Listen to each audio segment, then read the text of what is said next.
Hey guys, it's Cameron here with Emerson House Buyers. Every week I bring you tools, tactics, strategies, lessons I've learned, things that have helped me build up a sizable loan portfolio in about 2 years and now manage that portfolio. Today I'm taking a question from Horacio. I hope I'm pronouncing that right.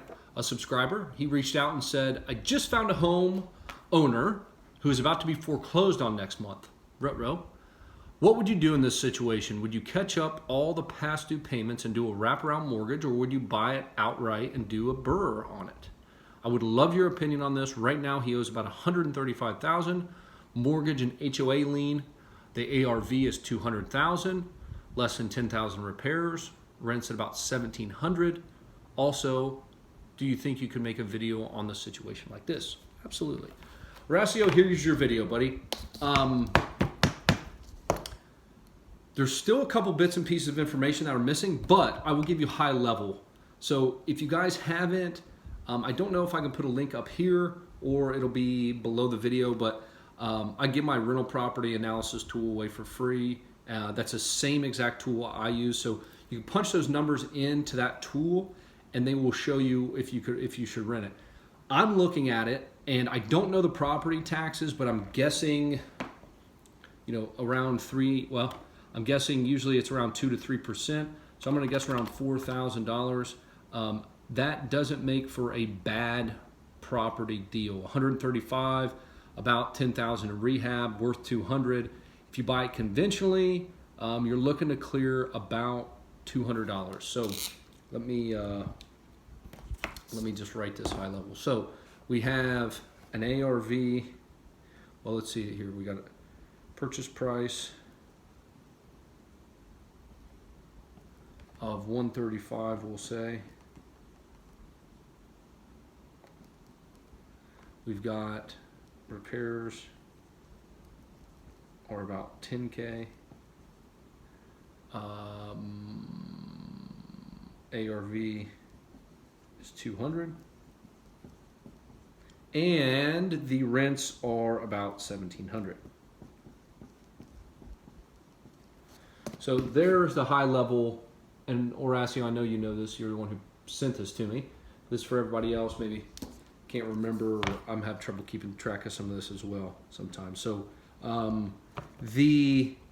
those numbers equate in my calculator. Again, I use about $4,000 in taxes and about $1,200 a year for insurance. If you buy it conventionally, the conventional, again, this is using that rental property calculator, you're gonna clear about $215 a month. That's net. If you buy it, if you refinance or do a cash out refi, you're not going to make any money. So forget about that option. So you've got option number one, conventional, and you'll make around $215 a month. And ROE and ROI returns are return on equity is 19% and return on investment is 32%, which is awesome. Those are great. Over here, those are great. So that is an option to rent it. If I was looking at this house, I would say, okay, I'm going to rent it. However, one of the best strategies, or one of the strategies I love the most, is to do a subject to or seller finance, whatever you want to call it, where you are taking over payments. I've got videos on one of these sides about that contract and how to go through that, and the seller financing addendum and the loan assumption addendum. You guys can check that out while I walk you through what we do for those. I don't know what their current interest rate is. I don't know how many years they have left on the loan. So I would say if these people this is a relatively new house or they just refied, usually the interest rates over the past 10 years, unless this is something out of the ordinary, are going to be very low, which means it will probably be a good subject to. If you sub to, as long as the sub to note, the note is less than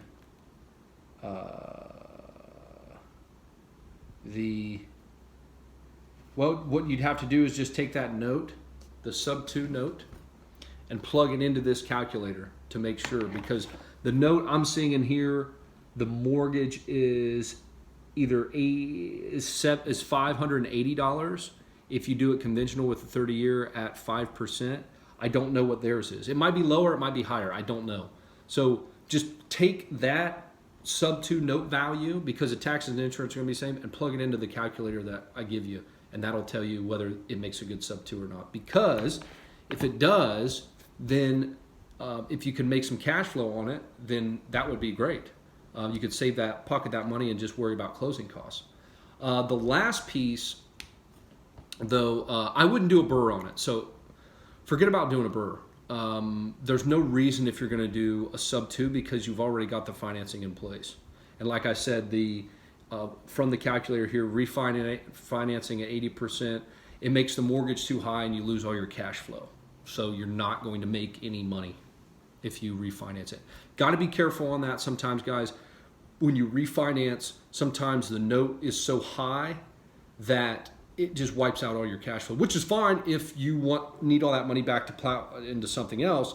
But if you're trying to get a cash flowing piece of real estate, especially if you don't have any other rental properties, don't have a negative cash flow property to start out. Please, please, please. Which means don't take out, sometimes you don't want to take out all the cash you have. That could put you in a bind. So make sure the sub 2 note is mortgage, the principal and interest payment is a reasonable amount. The other thing you could do, which I've done, is then owner finance. So you do a double wrap.